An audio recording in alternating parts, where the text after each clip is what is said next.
parle.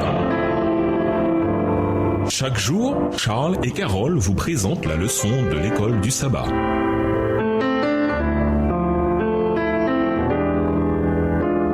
Bienvenue dans votre émission Dieu nous parle. Nous voilà à la leçon 4, la puissance de la prière, intercéder pour les autres. Étude de la semaine, Apocalypse 12, versets 7 à 9, Éphésiens 6, verset 12, Hébreux 7, verset 25, Éphésiens 1, verset 15 à 21, Daniel 10, verset 10 à 14 et 1 Jean 5, verset 14 à 16. Verset à mémoriser. Confessez donc vos péchés les uns aux autres et priez les uns pour les autres afin que vous soyez guéris. La prière agissante du juste a une grande efficace. Jacques 5, le verset 16 dans la version Colombe. Les membres d'Église dans le Nouveau Testament percevaient leur besoin de prier. Quand ils eurent prié, le lieu où ils étaient rassemblés trembla. Ils furent tous remplis de l'Esprit Saint. Ils disaient la parole de Dieu avec assurance. Acte 4, le verset 31. Remarquez que les disciples priaient. Ils furent remplis du Saint-Esprit, puis ils dirent la parole de Dieu avec assurance ou confiance. Il y eut un lien direct entre leurs prières, l'effusion du Saint-Esprit et la proclamation puissante de la parole de Dieu. Les disciples ne demandaient pas ces bénédictions pour eux seuls. Ils étaient accablés par le fardeau du salut de leurs semblables. Ils savaient que l'évangile devait être porté au monde et ils désiraient recevoir la puissance promise par le Christ. Extrait du livre Conquérant Pacifique, page 35, livre écrit par Ellen G. White. Quand nous cherchons Dieu et que nous intercédons pour les autres, Dieu agit dans nos cœurs pour nous rapprocher de lui. Et il nous donne de la sagesse divine pour les atteindre pour son royaume. Jacques 1, le verset 5. Il agit également avec puissance dans leur vie de manière que nous ne pouvons pas voir, ni même comprendre pleinement pour les attirer à lui.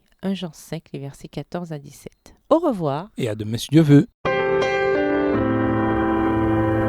Dieu nous parle. Chaque jour, Charles et Carole vous présentent la leçon de l'école du sabbat.